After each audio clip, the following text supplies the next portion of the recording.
사건, 이상한 일들, 귀신 이런 여러 가지 일들을 많이 겪으셨다고 합니다. 도대체 어떤 이야기일지 출발을 해보도록 하겠습니다. 네, 안녕하세요. 네, 돌리님. 아이고 반갑습니다. 안녕하세요.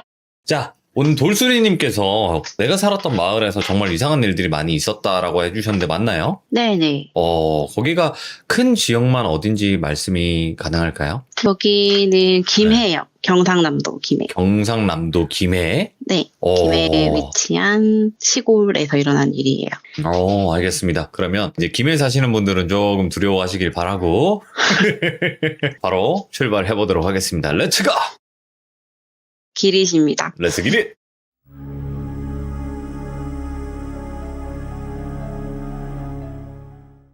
저는 20대고요. 지금부터 제가 들려드릴 이야기는 제가 좀 이렇게 어릴 때 겪었던 이야기들이에요. 그래서 제가 이제 초등학교에 다닐 당시에 저희 가족이 시골에 위치한 마을에 이사를 가게 된 거예요. 먼 지역으로 이사를 간 건 아니고 원래부터 시골에 살았긴 살았는데 이제 같은 시골에서 마을을 옮긴 거죠. 네. 진짜 시골은 동네라고 안 하고 마을이라고 하거든요. 저희 가족은 새 마을에 가서 새 집을 직접 지어서 살기로 한 거예요. 네. 근데 그 마을이 유난히 전원주택이 좀 많은 집이었는데 저희 집이 마을 초입에서 한 5번째 위치한 집이었어요. 연달아서 이렇게 쫙 있는 집은 아니었지만 골목이 있으면 집이 이렇게 하나씩 있는데 그 집과 집 사이에 논이 하나씩 있었어요. 그러니까 실제로는 꽤 먼 거리에 집이 있었던 거죠. 네. 그러니까 이웃이랑 마주칠 일이 없이 그렇게 위치를 했는데 이제 부모님 딴에는 직접 집을 지으니까 특별한 집을 좀 지어주고 싶으셨던 것 같아요. 그러니까 엄마가 집을 설계할 때 제 방 안에 책장을 이렇게 밀면 언니 방이 나오는 구조로 만드신 거예요. 네. 근데 방 안에 방이 있다는 게 어떻게 말로 들으면은 되게 특별하다 이렇게 생각될 수는 있지만 특별하지 않았고 가운데 벽이 하나가 있는 하나의 방이라서 혼자 있을 때는 유난히 그 방이 되게 좀 넓고 무섭게 느껴졌어요. 왜냐하면 책장 너머에 꼭 귀신이 아니더라도 사람이 숨어 있을 것 같은 이런 느낌이 좀 들었었단 말이에요. 제 방 위치는 현관문 바로 옆이고 안방은 좀 들어가서 보면 부엌 옆에 위치를 하고 있었어요. 그래서 제 방에 들어가면 그 엄마 방과의 위치가 엄청 멀리 떨어져 있다고 느껴질 정도였던 거예요. 그리고 제 방에는 창문이 없었어요. 그래가지고 이 집이 어떻게 완공이 돼가지고 이사를 갔는데 얼마 안 돼서 제가 중학교에 입학을 하고 언니는 고등학생이 된 거예요. 언니가 고등학생이 됐는데 당시 시골에는 고등학교가 없었단 말이에요. 그때는 없었는데 언니는 꽤나 거리가 있는 도시에 위치한 고등학교를 다녔었단 말이에요. 네. 고등학생이 되니까 언니를 야자를 하고 부모님께서는 건강 때문에 운동을 시작하셨기 때문에 저녁 6시부터 10시까지는 저 혼자 있는 시간이 많았었어요. 처음에는 되게 좋았어요. 집에 혼자 있으면 TV도 마음대로 보고 컴퓨터도 막 마음대로 할 수 있잖아요. 근데 어느 날부터인가 방에서 컴퓨터를 막 하다 보면 뒤에 누가 서 있는 것 같은 기분이 드는 거예요. 근데 딱 뒤에를 보면은 아무도 없죠, 당연히. 집에 아무도 없는데 계속 누가 저를 쳐다보고 있는 것 같은 그런 기분이 계속 들어서 사실 근데 방법이 없었어요. 왜냐면 아빠는 건강이 안 좋아서 운동을 계속 가시고 언니는 야자를 하니까 어떻게 집에 있어달라 이렇게 말을 할 수가 없는 때부터는 집에 있는 문을 다 잠그는 거예요. 다 잠그고 강박증이 걸린 거예요. 문을 잠근 걸 알지만 한 10번, 20번, 30번 넘게 확인하는 거예요. 누가 들어올 것 같다는 생각이 들어서. 근데 이렇게 잠그고 나면 막상 누가 있는 것 같은 느낌이 들어도 뒤돌았을 때 누가 있었던 적은 없었으니까 그때만 그냥 문 잠궜으니까 내가 엄청 많이 확인했으니까 이런 생각에 좀 위안을 했어요. 네. 그러던 중에 이 하나 생겼는데 엄청 아침 일찍 제 방에 창문이 없다 보니까 거실에는 되게 큰 창이 있어서 아침에 좀 빨리 깨려고 문을 열어놨어요. 제 방문을. 네. 여름철에는 새벽 5시쯤 동이 트잖아요. 그러면은 푸르스름한 빛이 방에 들어오잖아요. 네. 근데 그 새벽에 언니 방에서 책상 서랍이 열렸다가 닫혔다 하는 소리가 계속 들리는 거예요. 그래서 내가 언니가 학교에 뭐 필요한 준비물을 찾는 소린가 보다 뭐 이런 생각만 했어요. 근데 이걸 계속 듣다 보니까 좀 이상한 거예요. 만약에 언니라면 뭔가를 찾는다는 소리치고 너무 빨리 열었다 닫는 거예요. 그리고 너무 많이 열고 닫는 거예요. 그 순간에 이거 언니가 하는 게 맞나? 이런 생각이 딱 드는 거예요. 정신이 번쩍 들면서. 근데 이게 언니가 아니면? 뭐 이 생각이 드는데 귀신이라 생각을 했어요. 언니가 아니면 강도인가? 저 안에 있는 언니는 어떻게 된 거지? 막 이런 생각이 들면서 무서운 거예요. 그래서 이제 이거 안 되겠다. 이거는 나 혼자 어떻게 할 수 있는 게 아니다. 책장을 밀 용기도 안 나고 엄마한테 말해야겠다. 그래서 근데 너무 무서운 거예요. 제가 만약에 걸어가면 제 소리를 듣고 쫓아올 것 같아서 기어갔어요. 그래서 엄마 방문을 탁 열었는데 언니가 자고 있는 거예요, 거기서. 엄마 방에서. 제가 언니를 깨웠죠.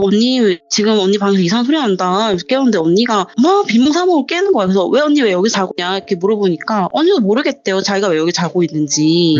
그래서 언니랑 제가 그 방문을 이렇게 열어봤는데 아무도 없는 거예요. 근데 언니가 저한테 이제 화를 내는 거예요. 뭐 하냐고. 그랬더니 그런가 내가 잘못 들었나 했는데 책상 서랍이 다 열려 있는 거예요.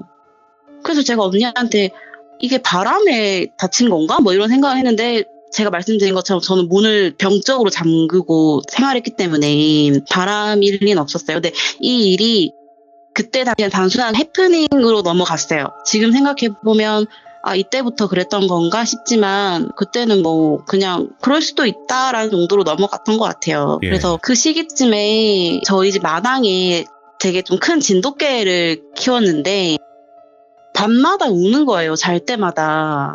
제 방이 마당이랑 가까우니까 계속 걔가 막 서글프게 우니까 왜 저렇게 우나 좀 이렇게 사는 게 고달파서 우나 이런 생각을 좀 했던 것 같아요. 그래서 낮에는 막 산책도 더 가주고 막 간식도 더 주고 좀 사랑을 더 제가 걔를 정말 좋아해서 근데도 밤만 되면 계속 막 울어요.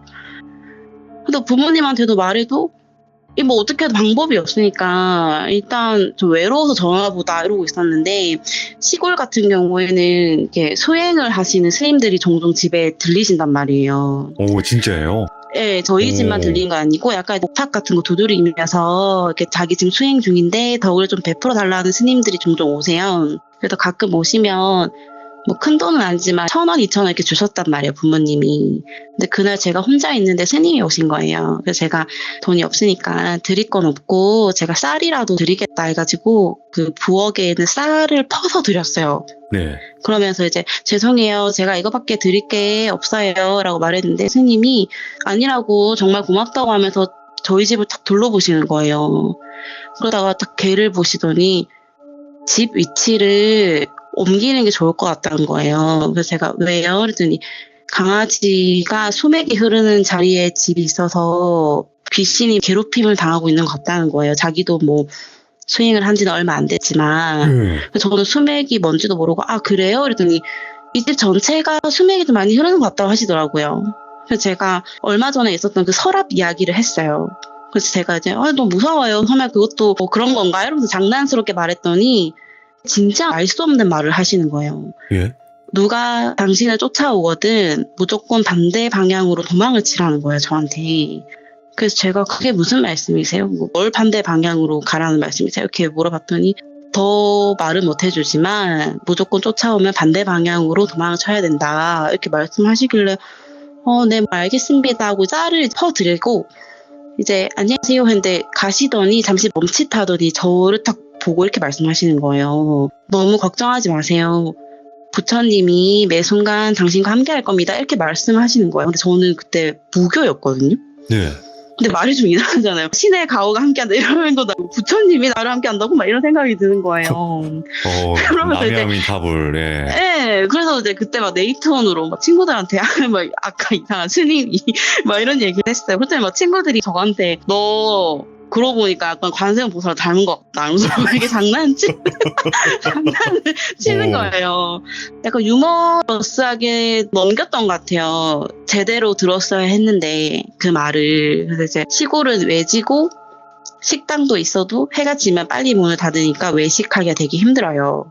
그래서 그날도 비가 되게 올듯말듯한 날씨여서 여름이었는데도 오후 6시쯤 되니까 어둑어둑해졌던 날인 걸 기억을 해요. 예.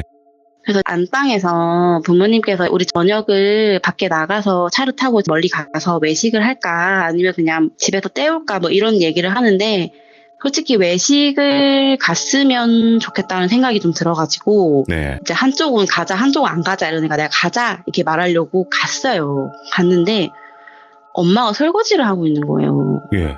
근데 좀 이상했어요. 분명히 아빠랑 이야기하는 소리를 듣고 제가 온 건데 엄마가 설거지를 하고 계시니까 근데 자세도 좀 이상해요. 막 어깨 탈골된 것처럼 약간 좀 삐걱거리는 느낌으로 설거지를 해요. 그래서 엄마 우리 외식하는 거야? 이렇게 물어봤는데 대답이 없는 거예요. 엄마 우리 밥 밖에 가서 먹냐고 이렇게 물어봤는데 엄마가 안방에서 뭐라고 이렇게 하시는 거예요. 그래서 깜짝 놀랐죠. 엄마 목소리 안방에서 나니까. 그래서 안방을 딱 봤는데 엄마랑 아빠랑 안방에 앉아서 이야기하고 계시는 거예요. 그래서 제가 다시 부엌으로 갔더니 엄마가 안 계신 거예요. 예. 그 제가 봤던 엄마가. 그래서 제가 와 이게 뭐지? 이러다가 부모님한테 말씀을 드렸죠. 근데 안 믿는 거예요. 아, 답답해. 뭐 거짓말하지 마라. 왜 뻥치냐 이러면서. 그래서 언니한테도 말을 했는데 언니도 안 믿는 거예요. 아무도 안 믿고 그 이후로 뭐 별일이 안 생겼으니까 저도 약간 이제 잊혀진 거예요. 그 기억이. 3일 후에 저 방에 검은 장롱이 하나 있었어요. 그 장롱 위에는 거울이 있었는데 그 거울을 보면서 머리 빗질을 했어요, 제가. 근데 어떤 여자가 제 방문 열린 틈 거기로 얼굴을 이렇게 몸을 꺾어서 보여준다고 해야 되나? 그러니까 얼굴 90도로 이렇게 탁 해가지고 얼굴 비추는 거예요, 저를. 보고 있어요? 그러니까 허리를 아예 90도로 꺾었던지 뭐 몸을 약간 이렇게 가로로 한 것처럼 그렇게 있는 거예요. 그래서 제가 너무 굳어버렸죠. 그걸 보고 이걸 어떻게 해야 되지? 막 이런 생각을 하다가 이게 약간 든 생각이 쫄면 안 된다. 쫄면은 나 귀신 씌인다 이런 생각이 딱 들었어요. 그래서 제가 말을 걸었어요. 야 이랬는데 아무 표정도 없이 그냥 이렇게 쳐다보는데 그 여자 눈이 없었어요. 눈이 없이 되게 검은 그걸로 쳐다만 보고 있는 거예요, 저를. 예. 그래서 제가 이거를 어떻게 받아들여야지? 근데 여기서 말은 걸었는데 상대방이 대답이 없으니까 무안하잖아요. 네. 근데 그렇다고 제 앞에서 사라지는 것도 아니고 그래서 제가 누구세요? 라고 한 번 더 물어봤는데 이렇게 싹 사라지는 거예요. 그 이상한 귀신 같은 게. 그래서 이제 이것도 엄마한테 말을 했죠. 막 울고 불면서 집에 이상한 게 있다. 내가 며칠 전에도 엄마한테 말하지 않았냐. 설거지하는 여자도 있었고 이상한 여자가 있다 이렇게 말했는데 또 안 믿는 거예요. 관심 받으려고 거짓말 한다고 생각을 하셔가지고 그때부터는 방에서 잠을 못 자기 시작하는 거예요. 네. 그래서 엄마한테 엄마 운동 안 가면 안 되냐. 나 너무 집에 있기 무섭다. 못 있겠다. 이렇게 말했는데 이제 그때는 좀 긴가민가 할 때니까 또 갔어요, 운동을. 방에는 들어갈 수 없으니까 거실에 있어야겠다 싶어서 거실에 TV를 보고 있는데 제 방 안에서 쳐다보기 시작하는 거예요.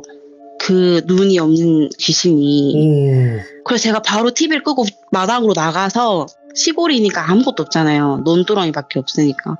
그 개만 안고 있는 거예요. 그냥 무서우니까 엄마 아빠 올 때까지. 그러고 있다가 엄마가 오셔가지고 너 왜 여기 나와 있냐 했더니 막 이제 진짜로 믿기 시작한 거예요, 제 말을. 예. 아 얘가 이렇게 나와 있으니까. 근데 확실히 믿진 않았겠죠. 한 50%만 믿었겠죠. 그러니까 한 일주일 정도는 엄마 아빠가 집에 계셨어요. 그래서 엄마 아빠가 있으니까 무섭지 않잖아요, 사실 부모님이랑 있으면. 그래서 새벽 2시쯤인가 목이 말라서 물을 마시러 가려고 문을 살짝 열었는데 엄청 몸이 되게 얇은 여자가 저희 거실 바닥을 이렇게 기어다니는 거예요. 근데 엄청 몸이 얇았어요. 진짜 저게 몸인가 싶을 정도로 막 기어다니는 거예요. 소리는 안 내고 막 기어다니는데 저 사람이 날 보면 안 될 것 같은 느낌이 들어서 문을 이렇게 딱 닫으면 안 되니까 천천히 이렇게 닫는데 그게 몸이 아니고 목이었던 거예요. 그러니까 몸은 저 부엌에 있고 목이 너무 길어가지고 거실을 이렇게 막 돌아다니고 있는 거예요. 로크로크이다.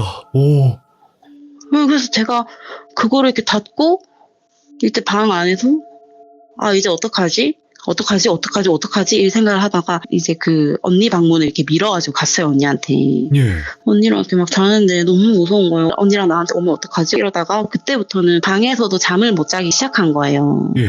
한 5일 정도 밤을 새면 이렇게 안 자고 싶어도 잠이 들잖아요.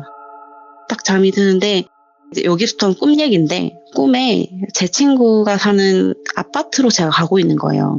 그 친구가 당시에 8층에 살았는데 8층을 딱 누르고 엘리베이터를 닫으려고 했더니 키가 한 3m 되는 남자가 그 두루마기 입고 저승사자 알죠? 얼굴이 되게 하얗고 근데 좀 이상했던 게 우리 제사 지낼 때 보면 그 삼각형 같은 흰색깔 종이 그런 거를 이렇게 양손에 탁 쥐고 그 뒤꿈치를 들고 이상하게 걸으면서 오는 거예요. 그런 남자가. 쫑쫑쫑 걸음으로 오는 거예요. 그래가지고 엘리베이터를 같이 딱 둘이 탔는데 그 얼굴을 살짝 보니까 앞에만 보고 있어요. 무표정한 표정으로. 그래서 제가 너무 무섭다. 이 사람이랑 8층에 내리면 안 될 것 같다 싶어서 혼잣말로 내가 잘못 찍었네 하고 6층을 딱 찍고 내렸어요. 근데 그 사람은 엘리베이터를 타고 가길래 제가 그 아파트에서 나와가지고 막 미친 듯이 뛰었어요. 꿈에서 집으로 네. 뛰는데 집 근처에 다다르니까 2명이 더 있는 거예요. 똑같이 생긴 그 저승사자가. 총 3명이 저를 찾고 있는 거예요. 그러다가 꿈속에서 저게 대체 뭐지? 날 찾는 건가? 이런 생각하는데 셋이서 이제 내가 없으니까 만나서 어디 갔지? 이런 얘기를 했나 봐요. 이쪽으로 오는 거예요. 근데 딱 그때 스님 말이 생각나는 거예요. 누가 나를 찾아오거든 반대 방향으로 가라 그랬잖아요. 맞아. 그 생각이 탁 나면서 그 사람들이 이렇게 만약 오른쪽 방향으로 저를 찾으니까 제가 왼쪽으로 뛰었어요. 예. 그러고 꿈에서 깬 거예요. 꿈에서 깼는데 정말 온몸에 막 오한이 들고 토를 막 하는 거예요, 제가. 예. 토를 하고 오한이 들고 막 땀이 막 나고 그때부터는 학교를 안 갔어요. 학교를 못 갔죠. 몸이 아파서. 밖에도 못 나가겠는 거예요. 엄마가 병원에 가자고 하는데 병원에 가면 너무 죽을 것 같은 거예요. 그 얼굴이 잊혀지지가 않아서. 그래서 맨날 침대에 누워 있는데 점점 기력이 쇠약해지는 거예요, 제가. 예. 기력이 쇠약해지고 너무 웃어서 잠을 잘 수가 없는 거예요. 왜냐하면 밤이 찾아오면 그 이상한 귀신이 거실에 있을 것 같고 잠을 자자니 저승사자가 올 것 같은 거예요. 그래서 약간 선잠으로 이렇게 잠을 딱 자는데 아직도 좀 미스테리한 게 꿈인지 모르겠는데 그 바닥을 기는 여자가 제 방에 들어와가지고 제가 이렇게 침대에 누워있으면 바닥을 계속 막 사사사사사사 돌아다니는 거예요. 막 거리면서 막 사사삭 거리면서 막 혀 있죠. 혀가 되게 길었어요. 혀가 되게 길어가지고 계속 혀를 막 이렇게 하면서 막 하는 거예요. 그러니까는 이제는 기력이 없으니까 그거 보고도 막 놀랄 힘도 없는 거예요. 저 사람 나한테 대체 왜 저러지? 내가 죽기를 바라는 건가? 막 이런 생각을 하다가 잠에 잠시 딱 들었는데 언니 방에 피아노가 있었어요. 네. 어떤 여자가 피아노를 건반을 막 누르는 거예요. 막 아무렇게나 막 누르길래 너무 시끄러워서 너무 시끄럽다 이런 생각을 했는데 막 미친 듯이 웃는 거예요. 막 깔깔깔깔깔 막 이렇게 웃더니 제가 근데 여기가 어디지 생각을 했는데 그 여자가 목을 되게 길게 빼가지고 제 얼굴 앞에까지 온 다음에 여기 네 방이잖아 이렇게 말하는 거예요. 그래서 그 순간에 정신 딱 들었는데 애기들 웃음소리 아시나요? 한 100명 되는 유치원생들이 귀에서 막 깔깔깔깔 웃는 거예요. 근데 그 귀신이 저한테 너 그때 왜 안 죽었어? 너 그때 왜 안 따라갔어? 막 이러는 거예요. 누가 알려줬어? 말해봐봐. 누가 알려줬어? 왜 안 죽었어? 막 이러는 거예요 저한테. 너 왜 안 죽었어? 너만 죽으면 되는데 왜 안 죽었어? 이렇게 말을 하다가 어떻게 딱 깼어요. 깼는데 진짜 이게 뭐가 있는 것 같다 싶어서 이제 엄마 아빠도 제가 갈수록 이상한 말을 하니까 어떻게 보면 정신이 이상한 사람일 수도 있잖아요. 그래서 막 그 스님 얘기를 했어요, 제가. 근데 엄마 아빠는 지푸라기라도 잡는 심정으로 그 스님을 찾아다닌 거예요. 혹시 이제 이 인근에 절에 그 스님이 있는지. 근데 그런 스님은 없다는 거예요. 아마 떠돌이 스님이었겠죠. 그래서 막 이렇게 하다가 나 이대로는 내가 죽을 수도 있을 것 같다. 너무 힘드니까 그냥 그때는 죽어야겠다 이런 생각이 드는 거예요. 네. 다음에는 저승사자가 오면은 내가 따라가야겠다. 그러면 내가 이렇게 힘들지 않을 수 있을 것 같다. 이런 생각이 들어서 그런 마음으로 잠에 들었어요. 그래서 꿈을 다시 꿨는데 엄청 낡은 초가집 있죠. 되게 더러운 집이었는데 그 집에 가서 제가 막 걸레로 청소를 하는 거예요, 꿈에서. 마치 누구를 기다리는 것처럼 막 청소를 하고 옷도 막 흰 색깔 한복으로 갈아입고 이제 약간 해질녘처럼 딱 떨어지는데 어떤 아저씨 한 명이 마당에 딱 서서 저를 쳐다보는 거예요. 처음에는 저 아저씨가 여기 왜 왔지 생각했는데 몇 시간이 지나도 그 사람이 그 자리 그 자세로 서 있는 거예요. 예. 그래서 딱 드는 생각이 저 사람이 나 데리러 온 저승사자구나. 내가 여기서 죽는구나. 이 생각이 딱 드는데 갑자기 너무 죽기가 싫은 거예요. 너무 죽기가 싫어서 꿈속에 있는 집 뒷산으로 제가 도망을 쳤는데 예. 쫓아오는 거예요. 근데 그 아저씨가 내 발로 기어서 쫓아오는 거예요. 빠르게. 짐승 마냥? 그냥 모래수가 오는 거예요. 난 속도도 느리고 산도 못하니까. 그래서 제가 어디 숨어야겠다. 나무에라도 숨어야겠다고 딱 숨으려고 하는데 그때 제가 그 스님한테 쌀을 퍼줬다고 했잖아요. 그 스님이 들고 있던 주머니 같은 게 딱 나무에 걸려 있는 거예요. 예. 그래서 제가 그걸 주웠어요. 주웠는데 쌀이 있는 거예요, 거기. 그때 그 스님이 그랬잖아요. 걱정하지 말라고. 갑자기 막 그 생각이 나면서 그걸 먹었어요. 꿈에서 막 그 쌀을 먹으면서 제발 그때 그 말이 진짜라면 나 좀 제발 지켜달라고 막 이렇게 했는데 와. 딱 그 다음날부터인가 몸이 안 아픈 거예요. 예. 정말로 안 아픈 거예요. 막 너무 건강해지고 아픈 것도 없고 오한이라든지 막 이런 게 이제 없는 거예요. 그러다가 아빠가 하시는 말씀이 이 집을 이사 가기는 무리다. 시골이다 보니까 집을 사러 오는 사람이 잘 없다. 현실적으로 말을 해준다. 그래서 우리가 당장 갈 데가 없는데 어떻게 해야겠냐 이런 순간에 갑자기 누가 띵동 하고 벨을 누르는 거예요. 예. 그래서 나갔는데 그 꿈에서 저 쫓아왔던 아저씨랑 닮은 아저씨가 서 있는 거예요. 실제 그 아저씨가. 이거는. 오. 네, 근데 이제 아빠 친구래요. 그래서 저는 무섭잖아요. 저 아저씨가 왜 왔지? 막 이렇게 했는데 아저씨가 사업이 실패해가지고 진짜 갈 데가 없는 거예요. 자기 부인이랑. 아빠가 집을 전세를 내놨다는 말에 여기에서 좀 지내게 해주면 안 되겠냐 이렇게 하는데 아빠가 안 된다. 사실은 나도 지금 전세 내놓은 거 되게 찝찝하다. 우리 딸한테 지금 이런 일이 있다 이렇게 설명을 했는데 완전 괜찮다는 거예요. 보증금 없이 한 달에 20만 원만 내고 여기에 지내게 해주면 안 되냐. 난 그런 거 안 무섭다. 이렇게 말을 하시는 거예요. 그러니까 뭐 일단은 제가 자꾸 나가자 그러니까 아저씨도 괜찮다 그러고 아저씨가 살았어요 거기. 그래서 아저씨는 거기에 살고 저희는 이제 이사를 갔는데 아까 제가 처음에 저희 집 5번째 집 위치했다 그랬잖아요. 근데 그 마을 이장님이 저희가 이사를 갈 때 와가지고 요새 왜 자꾸 우리 마을을 떠나는지 모르겠대요 사람들이. 그게 무슨 말이냐 했더니 첫 번째 있던 집에 언니가 있었어요. 고등학생 언니가. 그 언니가 극단적인 선택을 했대요. 몇 달 전에. 예. 극단적인 선택을 해가지고 그랬냐. 근데 뭐 그럴 수 있잖아요. 사람이 우울증이 오면은. 그 정도까지 그럴 수 있었는데 두 번째 집에서는 비 오는 날 집에 오다가 이렇게 교통사고를 당했대요. 처음에는 안 좋은 선택을 하시려고 하다가 아저씨께서 미수로 끝난 거예요. 네. 근데 그러고 나서 한 2주 후에 집에 오시다가 차에 치여가지고 그냥 이렇게 안 좋게 되신 거죠. 그리고 뭐 세 번째, 네 번째는 알고 봤더니 가족 내에서 좀 안 좋은 일이 많이 생기고 그런 표현을 하긴 좀 그렇지만 안 좋은 일이 좀 많이 생겼었대요. 근데 딱 5번째가 저희 집이었잖아요. 그때 생각 드는 게 그 귀신이 저한테 왜 너 안 죽었어? 이러면서 막 이렇게 말했던 게 기억이 나는 거예요. 그래가지고 한편으로는 아빠가 찝찝하니까 친구한테 가서 이런 일이 있는데 아무리 생각해도 네가 여기 사는 건 좀 아닌 것 같다. 그냥 내가 보증금 빌려줄 테니까 다른 데 가서 살아라 했는데 사실 그 아저씨 입장에서는 집이 되게 넓고 이러니까 그 집에 있고 싶으셨던 것 같아요. 그래서 이제 괜찮다 이렇게 말을 했는데 한 반년 후인가 거기도 사별을 한 거예요. 예. 반년이 지나서. 그래가지고 아빠가 안 되겠다. 저 집은 저기에 있으면 안 된다. 이 생각을 해서 집을 폭발시킨 거예요. 그냥 공사를 해서. 그냥 아예 폭발을 시킨 거예요. 그냥 아예 터가 없어지게. 그래가지고 그 땅에 제사 지내고 아예 터를 없애고 그렇게 시간이 흐른 거예요. 저는 이제 새 집으로 이사를 갔고 제 기억 속에 잊혀질 때쯤 아빠도 그 집을 없앤 다음에 땅을 팔았단 말이에요. 예. 근데 아빠가 우연히 옛날 그 시골 마을에 가신 거예요. 5년이 지난 후에. 갔는데 아빠가 땅을 다 팔았다고 생각했는데 정말 무섭게 그 앞쪽에 1평 정도 되는 거가 아직 아빠 소유인 거예요. 예.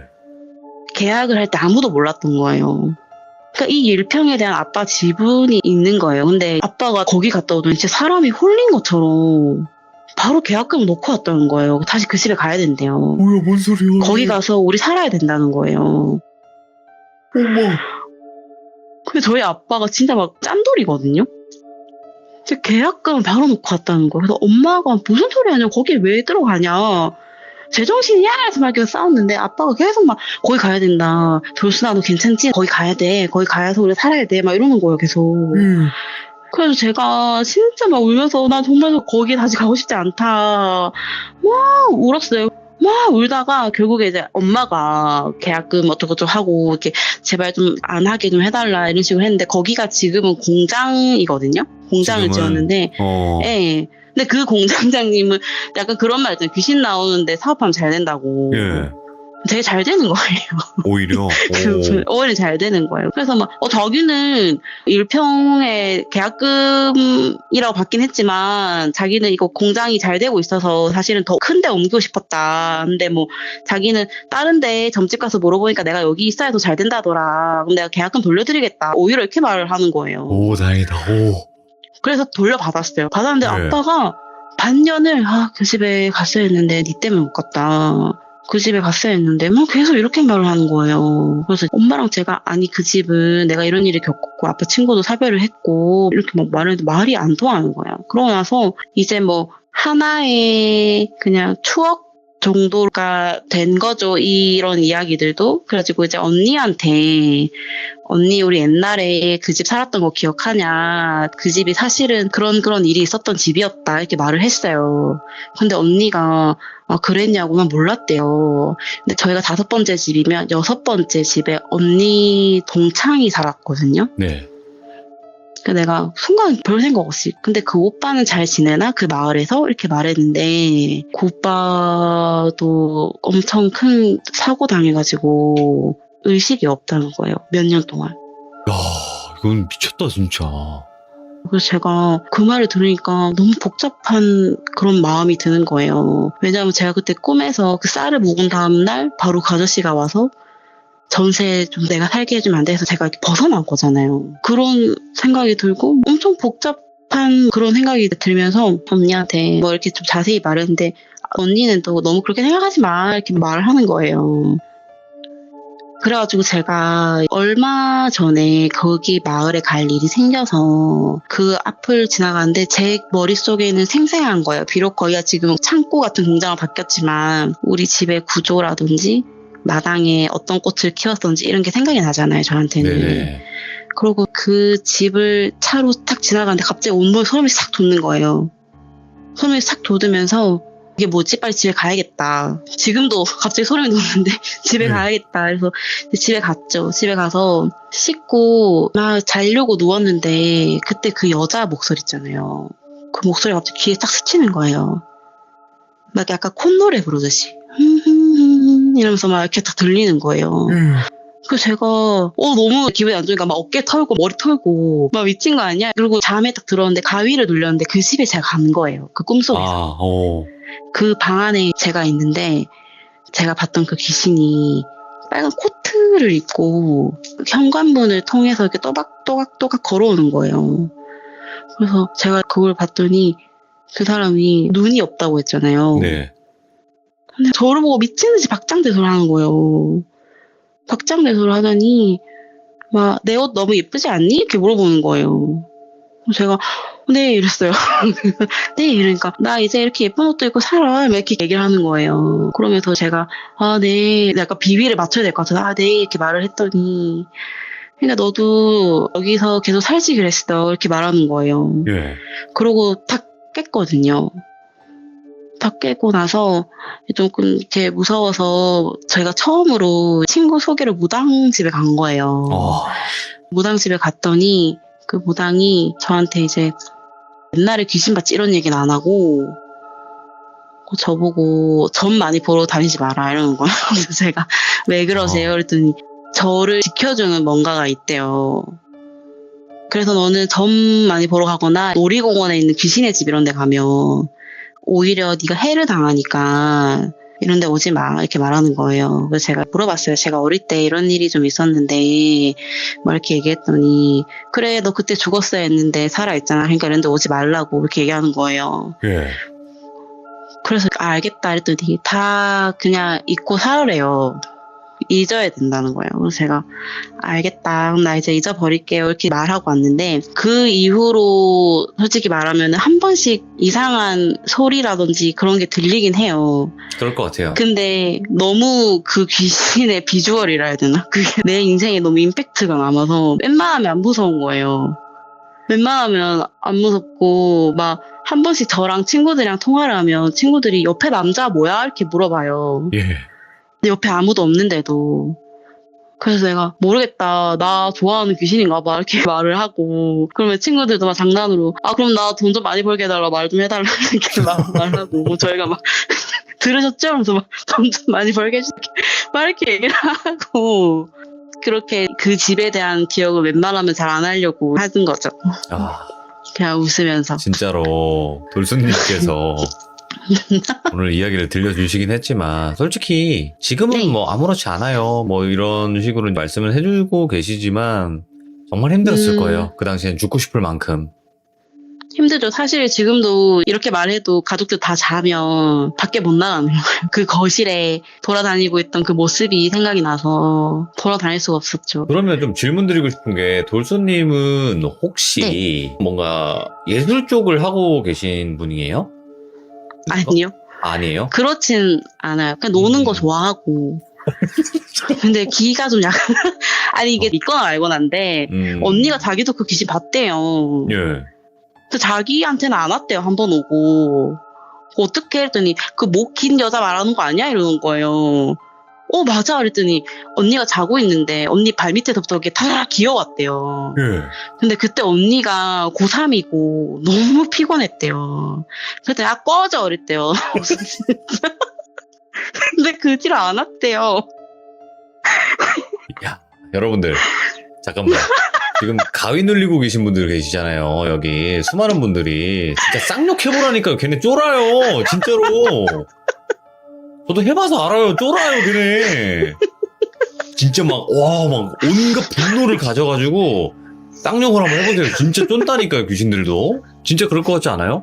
네, 그래서 언니가 꺼져 이런 거 그 뒤로 안 왔대요. 그래갖고 삐졌다. 저한테 삐졌나? 이런 거 삐져서 니한테 갔나? 삐졌어. 왜냐면 열이거든요. 귀신들도. 네. 한이 있다 보니까 좀 열여가지고 원래는 한 100명이면 100명이 다 이렇게 해야 되는데 무서워하면 네. 죄송합니다 이렇게 해야 되는데 꺼져. 딱 두 마디 하니까 그냥 바로 그냥 삐져버리는 거죠. 그래서 믿거나 말거나로 이거는.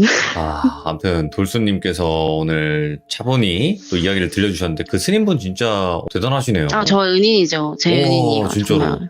진짜 대단하시고. 제가 무교였는데. 네. 지금은 불교를 다니시나요? 지금은 안 믿을 수가 없죠. 지금은. 남양미타불 관세음보살.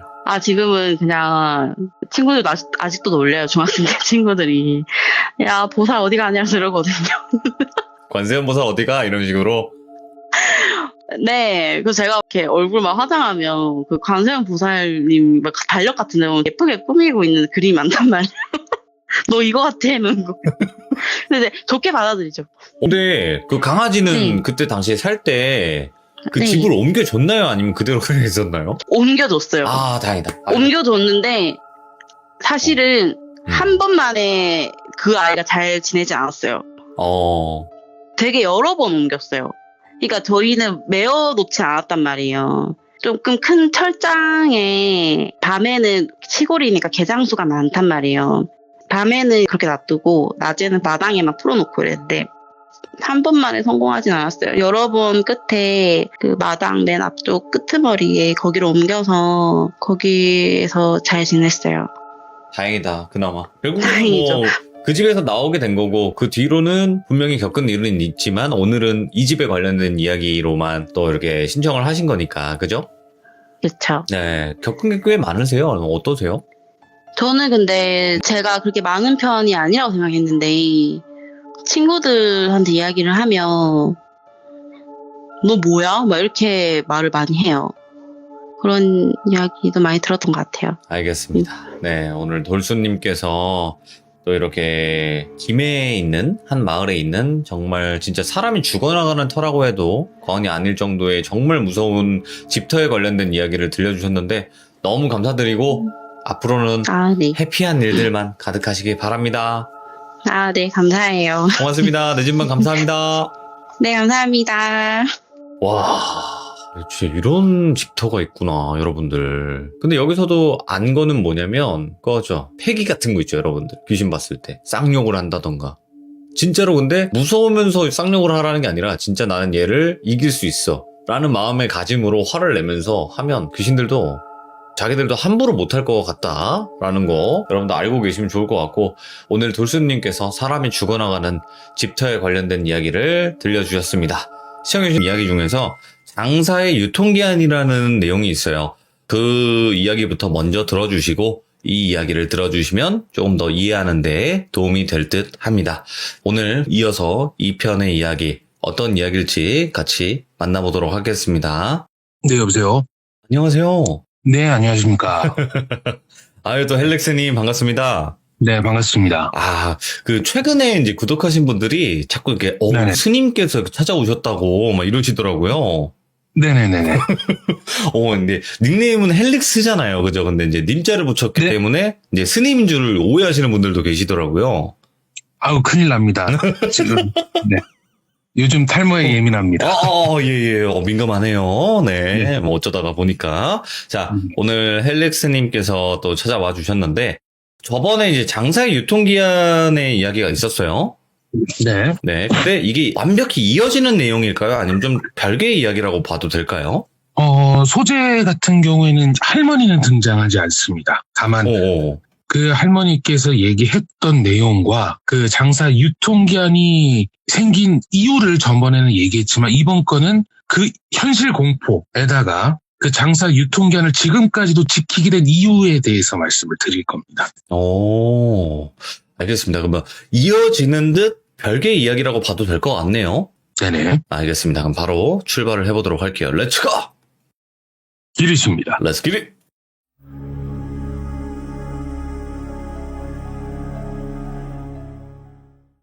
오늘은 아까 전에 말씀드렸다시피 현실 공포 또는 기묘한 이야기를 들려드리고자 합니다. 지금 10대, 20대, 30대 초반까지는 아마 잘 모르시거나 기억에 한 편이 있을 거예요. 그 외에 우리 번화가나 상가 지역을 가다 보면 명함 사이즈로 해서 일수, 달돈, 무슨 뭐 돼지 엄마, 현주 엄마, 뭐 싼 이자 이런 식으로 해서 오토바이 스쿠터를 타고 다니는 형들이 명함을 이렇게 날리는 장면들을 아마 오다 가다 한두 번 정도는 보셨을 겁니다. 봤죠. 예. 네. 예전에 정말 꼬마님께서 달러빗이라고 하는 돈의 귀신에 대한 말씀 한번 해주셨잖아요. 저는 일수, 사채에 대해서 얘기를 할 겁니다. 예. 이전에 제가 시참을 했었던 장사 유통기한의 내용 중에 하나가 정말 장사가 하늘 높은 줄 모르고 잘 되고 있었어요. 최고 매출이 하루에 한 300만 원 조금 넘었을 때도 있었으니까. 근데 어느 순간에 정말 바닥을 치게 됩니다. 정말 거짓말처럼 예전에 다른 분께서 한번 얘기해 주셨던 나이트인지 클럽인지 하는 그 사연도 한번 기억이 났었는데 예. 왜 사업을 하다 보면 장사가 안 될 때는 뭐 10명, 뭐 그 다음에 8명, 6명, 3명, 2명, 1명 이렇게 점차적으로 손님이 안 와야 정상이거든요. 네. 아주 특별한 사연이 있지 않은 이상.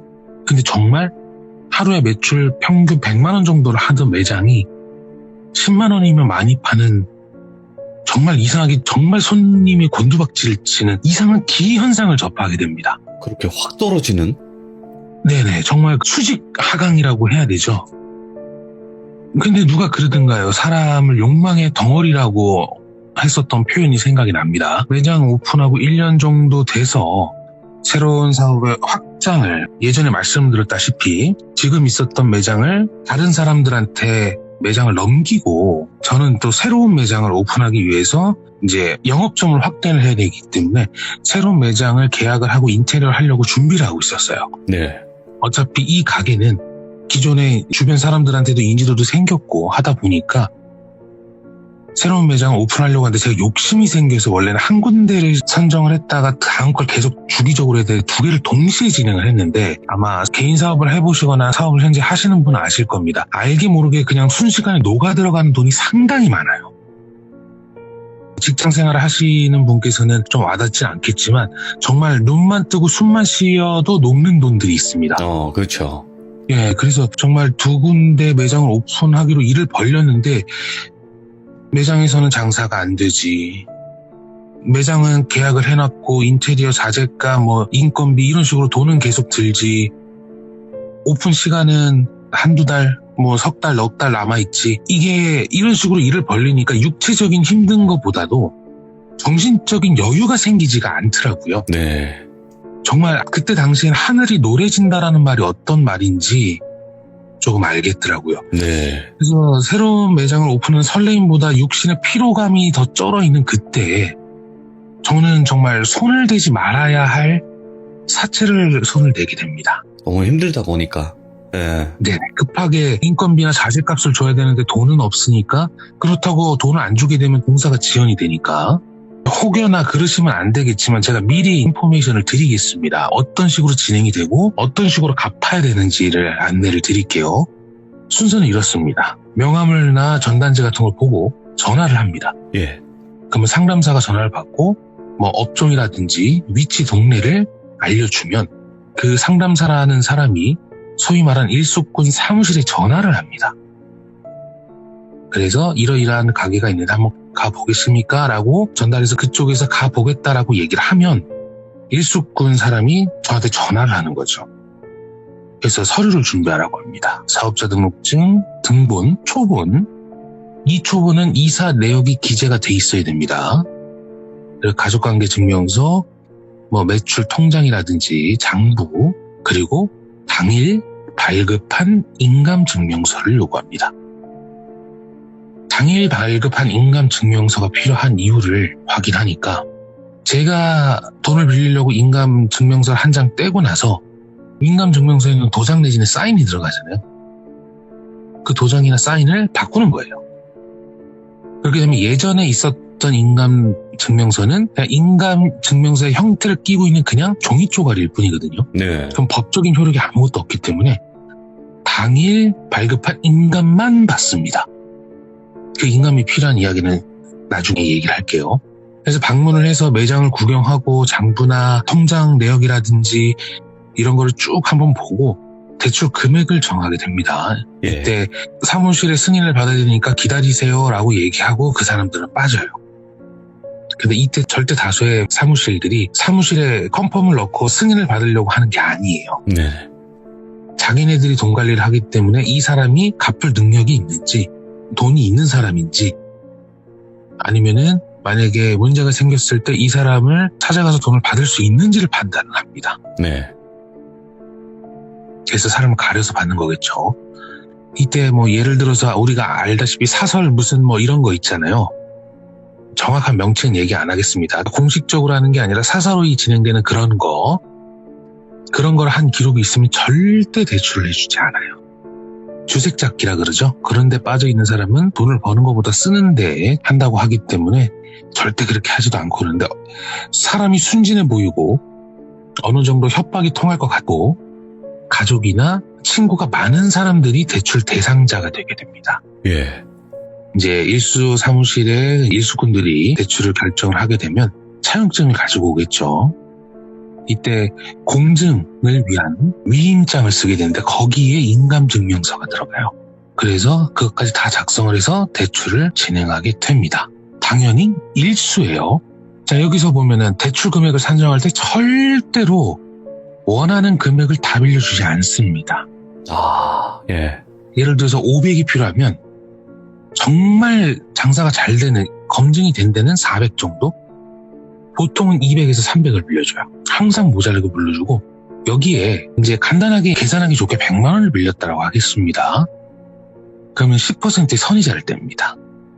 그리고 일수기 때문에, 그러니까 일수가 말 그대로 하루에 한 번씩 상환금을 갚는 거를 일수라 그러거든요. 그래서 2, 3일 정도의 일수 금액을 미리 가져와요. 그러면 100만 원 대출에서 10만 원 선이자를 가져가고 3일치 일수 금액을 가져가면 실제로 나한테 들어오는 현금은 60만 원입니다.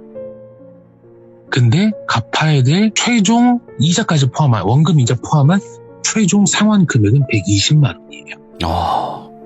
예. 이런 식으로 일수 대출이 이루어집니다. 이제 2, 3일치를 미리 가져갔으니까 4일치 되는 날 매장에 방문해서 돈을 가져가거나 아니면 본인의 카드를 일수꾼한테 넘겨줘서, 이게 불법입니다. 비밀번호 가르쳐준 다음에 거기서 출금하라고 시키는 것도 있고, 이런 식으로 진행할 수 있어요. 근데 보통은 하루 이틀 정도, 뭐 일주일까지는 연체하는 걸 봐줍니다. 그렇겠죠. 매일매일 상환하는 게 쉽지만 않을 테니까. 근데 일주일 이상 연체를 하게 됐을 경우에는 실질적인 액션에 들어가게 되죠. 매장 앞에 서 있어요. 예. 뭐 업종이 식당이든 카페든 상관없이 서 있어요. 그럼 사람들이 들어가기가 꺼림칙하겠죠. 물론 거기 서 있는 사람들은 평범한 사람이 아니라 우리가 흔히들 약간 비하하면서 얘기하는 정말 덩치 크고 문신 있고 누가 봐도 어디 가서 쳐다보기 싫은 사람들. 그 부담스러운 건달은 아닌. 아닌데 외형적으로는 상당히 거부감이 드는, 일부러 민소매티를 입어서 문신을 노출한다든지, 가게 앞에서 담배를 핀다든지, 입구에 쪼그려 앉아 있는다든지, 그런 식으로 해서 실질적인 액션이 들어가거나, 아니면은 직장인이라면은 그 회사 그 직장 앞에 앉아 있어요. 그냥 거기 사무실에 보면은 의자들이, 이제 간이 의자들이나 이렇게 쉴 수 있는 공간들이 있으면 휴게실에 그냥 앉아 있습니다. 아니면 가족들한테 전화를 하든가 친구들한테 전화를 한다거나, 물론 연락처는 미리 받아갑니다. 돈 갚으라고, 아니면은 매장 밖에다 돈 갚으라고 A4 용지로 붙여놔요. 근데 이제 여기에서는 그런 실질적인 액션에 들어가는 그렇다 치지만 실제로 이자는 원금 플러스 이자 곱하기 복리로 계산이 됩니다. 예. 듣기만 해도 머리 아파. 네. 예. 그러니까 말 그대로 원금보다 이자가 더 많아지는 형태로, 우리가 흔히 그런 뭐 느와르 영화라든지 이럴 때 보면은 왜 이자 5000% 뭐 뉴스 뭐 이럴 때 나오는 네. 그런 형태로도 진행이 될 수가 있어요. 근데 일수는 그렇게까지 되지는 않습니다. 자, 여기까지는 소위 말해서 일수꾼들의 그런 대출에 관련된 거를 이제 텍스트로만 말씀을 드렸는데, 당장 지금 이 방송을 시청하고 계신 귀족님들께서 직장이나 집 앞에 그런 사람들이 상주를 해 있고 물건 하나 팔리면 와서 돈 가져가고, 뭐 예를 들어서 카페다 그러면은 손님들이 단체로 와가지고 테이크아웃을 6개를 해갔다 그러면 돈을 받잖아요. 네. 그럼 그 돈을 그냥 가져갑니다. 카드로 해도. 카드는 안 되겠지만 예. 현금에 있는 걸 가져가요. 예. 팔리셨죠? 주세요. 그래 놓고 그 일수증이라는 걸 하나 줍니다. 그리고 문 앞에 있든가 가게 건너편에 앉아 있습니다. 담배 피면서. 그러니까 사람이 정신적으로 막 쪼들리는 거예요. 그런 식으로 행동을 하는데, 예. 그나마 저는 이전에도 말씀을 드렸습니다. 어디 가서 시비 당할 외형의 사람은 아니고 어렸을 때 유도도 좀 했고, 그러니까 피지컬로는 밀리지가 않는 상태에서 저는 그나마 조금 나았어요. 네. 근데 일반적인 사람이라고 한다면 이거 절대 못 견딥니다. 장담할 수 있어요. 예. 그나마 달러빚이라고 얘기하는 그런 극악무도한 건 아니지만, 물론 합법적으로 되는 자산 동결, 자산 압류 이런 거는 그냥 말씀도 안 꺼낸 겁니다. 네네. 그런 건 기본적으로 다 진행이 되는 거고. 자, 그러면은 이제 돈을 빌리는 사채 얘기는 여기까지 하고, 기묘한 이야기는 여기서부터 시작이 됩니다. 오호. 제가 사채꾼한테 500만 원을 얘기를 했습니다. 그때 당시에 인건비하고 자재값으로 해서 한 380 정도 나왔던 것 같은데, 이제 돈을 갚을 만한 시간을 벌려면은 그냥 500 빌리자라고 생각을 해서 500을 얘기했는데 300만 원을 빌리게 돼요. 그쪽에서는 말씀드렸다시피 절대 원하는 금액을 얘기하지 않습니다. 300만 원을 빌리고 나서 자재값의 일부분을 정리를 하고, 뭐 폭탄 세일, 재고떨이 뭐 이런 식으로 해서 매출을 어느 정도 잡아서 이제 그 비용을 갚게 되죠. 대충 다 갚고 나서 매장에서 너무나도 피곤해서 그냥 쓰러지듯이 잠을 자게 돼서 제가 꿈을 하나 꾸게 됩니다. 배경은 제 매장이었어요. 손님이 없어서 책상에서 게임을 하고 있었던 것 같은데, 네네. 그러더니 딸랑딸랑 하는 소리가 들리는 거예요. 왜 우리 가게 앞에 문고리에 그 벨 달아놓잖아요. 들어오면. 딸랑딸랑해서 매장 문 열리는 소리가 나면서 어느 한 남자 손님이 들어왔는데 행색이 초라하고 삐쩍 마른 중년의 남성이었습니다. 예. 근데 뭐 그거야 문제가 될 건 없죠. 뭐 손님들 중에서 체구가 크신 분, 마르신 분, 부자이신 분, 뭐 가난하신 분 뭐 다 오니까요. 근데 자기가 신고 있는 해진 구두를 저한테 던져주고 전시대에 있는 새 구두를 그냥 신고 나가는 거예요. 이런 방구에 말도 없고 행동도 없이 너무나도 자연스럽게 들어와서 매장 가운데에서 해진 구두를 벗어서 저한테 주고 매장에 전시되어 있는 구두를 신고 나가는 거예요. 그래서 방구하다가 그냥 꿈에서 깨게 된 거예요. 네. 아유, 뭐 이렇게 재수없는 꿈을 꿔서 하고 그냥 넘길 수밖에 없었습니다. 그때 당시에는 하루하루 그날의 상환 금액을 맞추기 위해서 거기에 모든 게 올인돼 있었기 때문에 꿈에 해몽이고 나발이고 하는 그런 것도 없었어요. 네. 근데 좋은 것 같진 그렇기 않네. 예. 그래서 아유 참 더러운 꿈도 다 있다 생각하고 그냥 넘어가서 첫 번째 일수 빌렸던 거를 상환을 다 하고 나니까 인테리어 자재값 이제 들어왔는데 두 번째 매장에 인테리어 비용이 또 필요하게 된 거예요. 그래서 빌렸던데 또 불러서 또 다시 빌리게 됐습니다. 근데 이번에는 정상적으로 돈을 갚게 되니까 이제 500만 원을 빌려주더라고요. 그래서 갚을 돈은 이제 600이었죠. 600 정도 됐었는데 공사대금 결제를 하고 이제 빌리고 갚아 나가는 과정에서 또 다시 꿈을 꾸게 돼요. 이번에는 그때 그 남자가 아닙니다. 일반적인 중년의 남성이었는데 매장을 둘러보고 있는데 저희가 당시 취급하던 게 핸드백도 취급을 했었거든요. 여자는 핸드백이고 남자는 그 서류 가방들 있잖아요. 직장인들이 쓰는 그런 서류 가방, 노트북 가방이 있었는데 이번에는 그냥 서류 가방 들고 나가는 거예요. 이번에도 저기요 하면서 제가 꿈에 깨게 돼요. 근데 또 현실에 또 눈 떠서 꿈을 해몽하기에는 현실에 보이는 그 일수의 벽이 너무나도 굳건했기 때문에 침 한번 뱉고 그냥 장사나 하자라는 생각으로 진짜 해몽은 사치에 불과했었죠. 예. 그러면서 말씀드렸다시피 계속적으로 매장을 준비를 하고 자재를 들여오는 그런 과정에서 지속적으로 큰 돈이 나가게 되니까 제가 생각하면 하지 말았어야 될 행동이긴 하는데 A라는 사무실에서 돈을 빌리고 그 돈의 부족한 부분을 메꾸기 위해서 B라는 사무실에서 돈을 빌리게 되고 네. 또 큰 돈이 필요하니까 C라는 사무실에서 빌리게 되고 이런 일이 반복이 됐었어요. 물론 하루하루 상환해야 될 금액 자체는 그렇게까지 하루에 몇십만 원 이 정도까지는 아니었기 때문에 이제 감당은 가능했다고 생각을 했는데 심리적인 압박감이 너무 심한 거예요. 자동차 영업하시는 동네 꼬마님께서 달러빈 얘기하시면서 영업사원들한테 마음의 여유가 없으면 영업이 오히려 더 안 된다는 말씀을 하셨었거든요. 아, 잘 안 풀리죠. 마음이 불편한데. 네, 그렇죠. 이 사람을 놓치게 되면 내가 돈을 못 번다라는 그 생각에 조급해져서 오히려 고객분들께서 그거를 캐치를 정말 잘하거든요. 물론 저도 고객의 입장이지만 또 판매하는 입장으로서는 크게 공감을 합니다. 그러다 보니까 마음의 여유가 없으니까 뭐가 안 풀리는 거예요, 계속. 근데 어쩔 수 없이 계속 하루하루 상환해야 될 금액을 어떻게든 꾹꾹 맞추고 있는데 너무 피곤해서 그날 이제 제가 바다 건너 온 술들을 좋아해요. 좀 독한 거, 욕 같은 술 있잖아요. 그걸 되게 좋아하는데 그거를 매장에서 조금 마시면서 오늘은 그냥 여기서 술이나 한잔 해야 되겠다 하고 이런 과일이랑 먹으면서 제가 그냥 기절하듯이 잠을 잤는데 꿈을 꾸게 됩니다. 어느 초라한 노인인데 정말 깨재재한 이런 게 아니라 정말 그냥 프리한 어르신들 있죠. 시골에 있는 정말 초라한 노인이 오더니 매장에 걸쳐있던 남성용 벨트 있잖아요. 이거를 왜 우리 못 같은 거 박아놓고 거기다가 걸어놓잖아요. 예. 벨트를.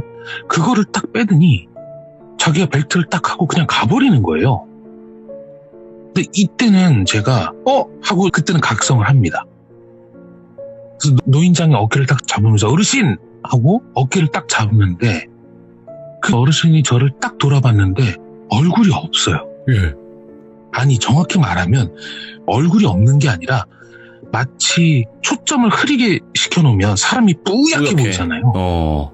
눈, 코, 입의 형태는 있는 것 같은데, 그리고 나를 쳐다보는 느낌은 나는데 얼굴에 형태가 없어요. 그러더니 마치 그 걸걸한 그 새 긁는 긁은 소리로 막 이렇게 숨 넘어가듯이 웃는 거예요. 근데 입은 보이지 않아요. 근데 나를 쳐다보고 있는 눈빛은 보이고, 그러더니 저한테 이런 얘기를 합니다. 더 해봐, 더 해봐 라고 얘기를 하는 거예요. 더 해봐. 뭔 얘기야? 그러더니 정신을 어느 정도 차리고 나니까 그냥 꿈에서 깨 있더라고요. 근데 말씀드렸다시피 그걸 생각할 여유 따위는 없었어요. 그것 또한 사치였습니다. 그래서 바로 장사 준비를 했죠. 그때는 그럴 수밖에 없었고요.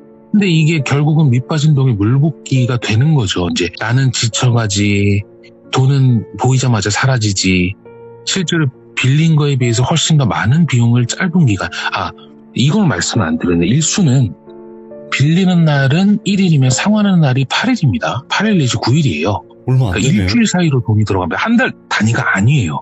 예. 그러니까 일주일, 최대 길어봐야 2주일입니다. 1일날 빌리면 14일이나 완납이 돼야 돼요. 그러니까 매일매일 이제 일수 도장을 찍는다는 게 그 쪽지나 명함 같은 거에 체크를 해서 주거든요. 그러니까 실질적으로 정말 한 달, 두 달 사이에 살이 빠질 정도로 밑빠진 동이 물붓기라는 느낌밖에 안 듭니다. 결과가 눈앞에 없잖아요. 아무리 장사를 돈이 없으니까.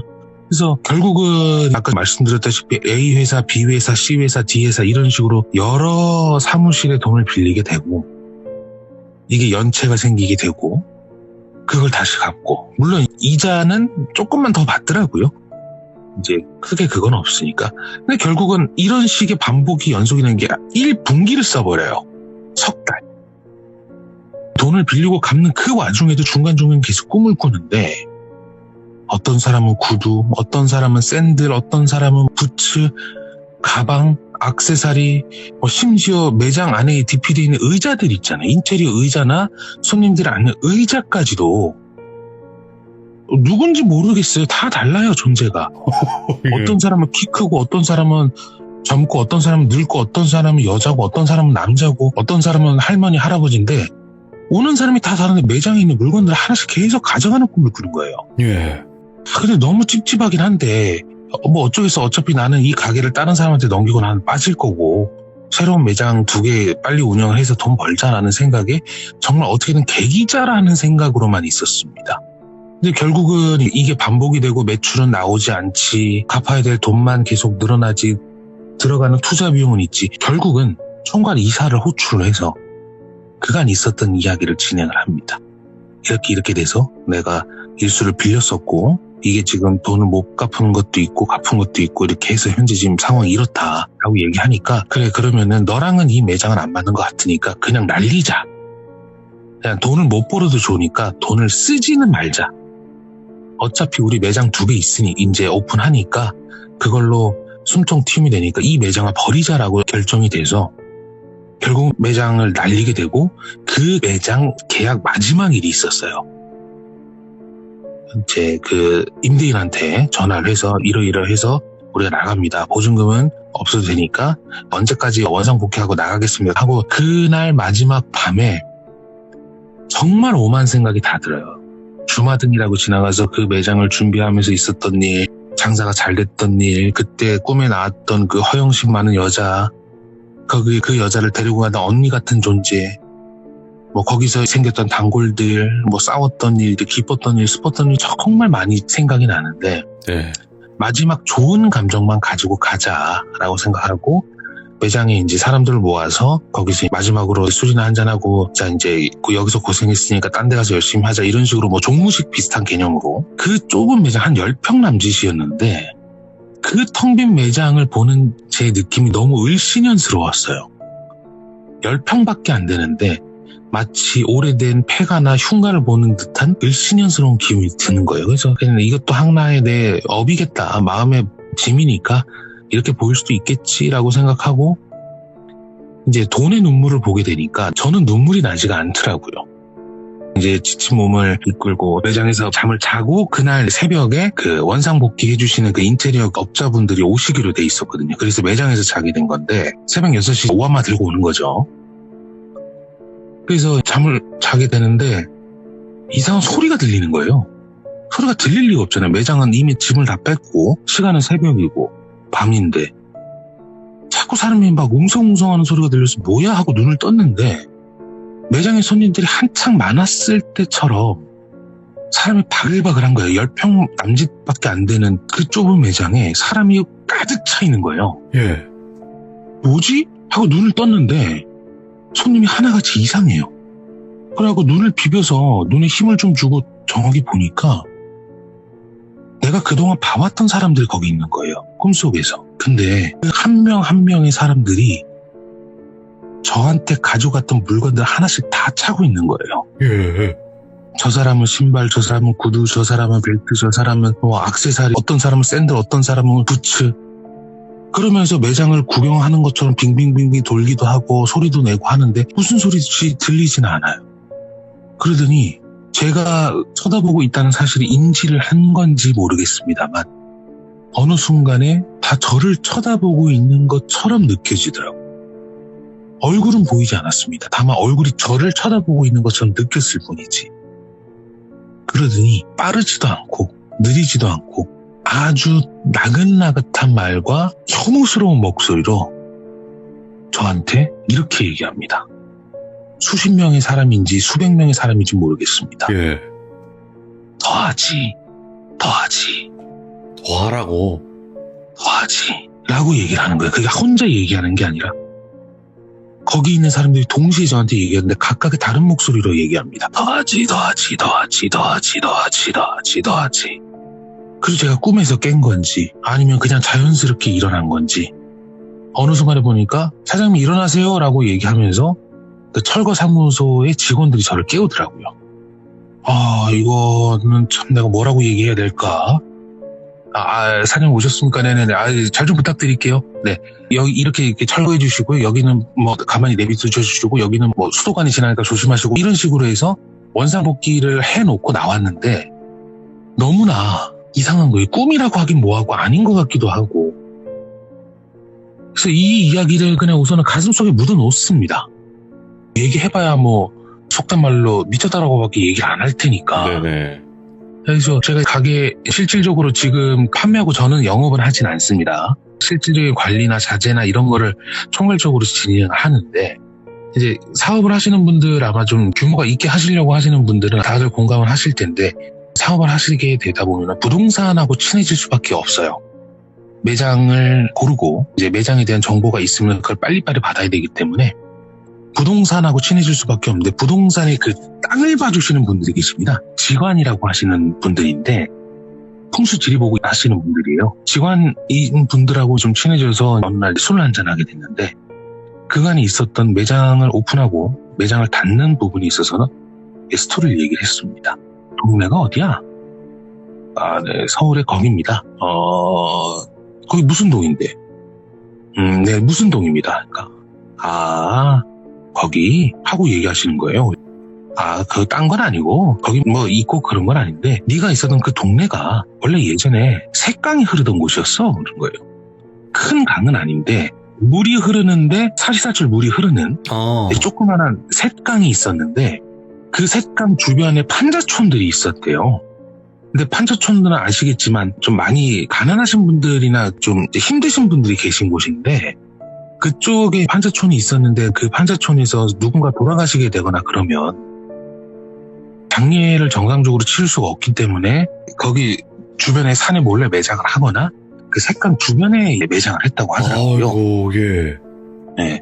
근데 이제 그 샛강이 결국 재개발이 들어가게 됐대요. 오래전 일입니다. 재개발이 들어가게 됐는데 그때 당시에 판자촌에 뭐 주민등록이 있어요? 뭐가 있어요? 아무것도 없으니까 거기를 개발하면서 무연고자 무덤이 있었는데 그 무덤을 정리를 할 때 이제 비용이 비싸지게 되잖아요. 그런 걸 처리를 하게 되면. 그리고 그때 당시에는 그걸 처리하는 법이나 이런 것도 마땅히 없었으니까. 그러니까 파묘를 하고 나서 이제 화장을 하고 나서 뼈가루나 이런 거를 정리를 할 때 그냥 재개발해서 그 색강을 메우는데 그냥 메울 때 쓰는 그 흙하고 섞어서 거기 주변에 그냥 매립을 해버린 거래요. 특정 장소에 뭐 제사를 지내면서 보내드린다거나 이게 아니라 기반 공사를 할 때 거기에 그냥 흙과 모래를 섞어가고 그냥 같이 뿌려버렸대요. 예. 그리고 나서 거기가 거주 지역이 아닌 상업지구로 개발이 됐다가 이제 그 일반 상업 지역이 아니라 음주 가물을 할 수 있는 상업 지역 있잖아요. 이렇게 개발이 됐다가 도로가 그쪽이 아닌 다른 쪽으로 도로가 나면서 거기가 유령 지구가 되고 이제 그 상업 도시가 밀리고 나서 거기에 거주 지역이 생겼다고 하더라고요. 그래서 그런 스토리가 있는데 그게 나랑 무슨 상관이에요? 그것도 뭐 한 1960년대 70년대 얘기 같은데 그 얘기를 하면 뭐합니까 저한테. 뭐 최근에 있었던 일도 아니고. 그래서 그게 아니라 네. 원래 이렇게 못 살던 사람들이 있었던 곳에 가면 그런 귀신들이 있어. 근데 우리 김 사장하고는 좀 뭐가 안 맞았나 봐. 그렇게 생각해야지. 그 터가 김 사장하고는 안 맞았던 거야. 그냥 그렇게 생각해. 아니 뭐 내가 잘못해서 그런 거니까 뭐 남 탓할 생각은 없다. 망한 거는 뭐 내가 망한 거니까 남 탓할 생각은 없으니까 그냥 그렇게 생각하렵니다 라고 넘어갔는데, 제가 꿈에서 봤던 이제 넌지시 얘기는 하더라고요. 디테일하게 얘기는 하진 않았는데 네. 넌지시 저한테 얘기하는 건 아마 제 물건을 가져간 사람들이 당시에 무연고 처리가 되신 분이나 아니면 거기에서 살다가 쫓겨나신 분이나 돌아가신 분들의 원념이나 그런 게 되지 않을까라고 생각은 하신대요. 그런 분들은. 그래서 그런 곳에 음기가 많았고 양기가 충만한 제가 가서 그때 좀 허영심 가득한 여자 귀신 하나가 꼬였는지 아니면 제 장사 유통기한을 알려주려고 그랬는지는 모르겠습니다만 그 일이 있은 이후로 저는 판매와 영업을 할 때는 절대 1년 이상 한 곳에 머무르지 않습니다. 아, 옮겨 다니면서. 지역을 옮겨 다니든 매장을 옮겨 다니든 절대 한 곳에서 판매나 영업은 1년 이상을 하질 않아요. 이게 저한테 나름대로 징크스 내지는 불문율이 된 거지만 이렇게 해서 잘 낸다고 하면 그렇게 하려고 합니다. 그래서 지금은 다행인지 아닌지는 모르겠습니다. 영업하고 판매는 실질적으로 손을 거의 뗀 상태이기 때문에 이제 크게 여의치는 않는데 가끔 가다가 신규 매장에 제가 이제 투입이 돼서 들어갈 때는 정확하게 얘기하고 나옵니다. 하늘이 두 쪽이 나도 딱 364일 되는 날 끝냅니다. 정확히 딱 1년 만에. 네. 판매 영업은 무조건 1년. 뭐 사무 행정 이런 거는 이제 크게 상관없지만 영업하고 판매는 무조건 딱 1년 되기 전에 무조건 그 자리를 뜹니다. 결국에는 그 장사의 유통기한 할머님이 이야기하신 딱 그때가 됐네요. 네네. 그래서 장사의 유통기한이라는 에피소드가 이렇게 하나로 완성이 되는 것 같네요. 두 가지 이야기가. 네네. 근데 이거는 지금 헬릭스님 개인에 관련된 이야기니까, 그쵸? 네네. 다른 분들은 뭐 다르시겠지만, 헬릭스님은 좀 기묘하게 장사를 해도 1년만 그 자리에서 해야 된다. 좀 이런 느낌인 것 같네요. 네, 맞습니다. 이런 미스테리하면서도 또 기묘한 이야기를 겪다 보면 1년 넘게 하면 장사가 안 될까 정확한 건 모르겠지만 그래도 뭔가 징크스처럼 남는 그런 이야기였던 것 같아요. 우리 헬릭스님께서 실제로 또 겪었던 일이다 보니까 그런 또 기묘한 이야기라고 들어주시면 될 것 같고, 오늘 헬릭스님이 또 두 가지 이야기로 해서 하나의 에피소드를 완성시켜주셨습니다. 감사합니다. 헬릭스님 고맙습니다. 네, 감사합니다. 모든 장사하시는 분들이 어떻게 보면 장사하는 스타일 혹은 뭐 가게 터 이런 거를 생각하시는 분들도 계시고, 그리고 징크스 혹은 미신 이런 것들이 분명히 있다고 봅니다. 특히나 장사하시는 분들은 더 그런 거를 생각하시고 장사하시는 분들도 많은 것 같은데, 오늘 또 헬릭스님께서 들려주신 이야기가 정말 또 기묘했던 이야기가 아니었나 생각을 해봅니다. 시청해주신 모든 분들 감사드립니다. 고맙습니다.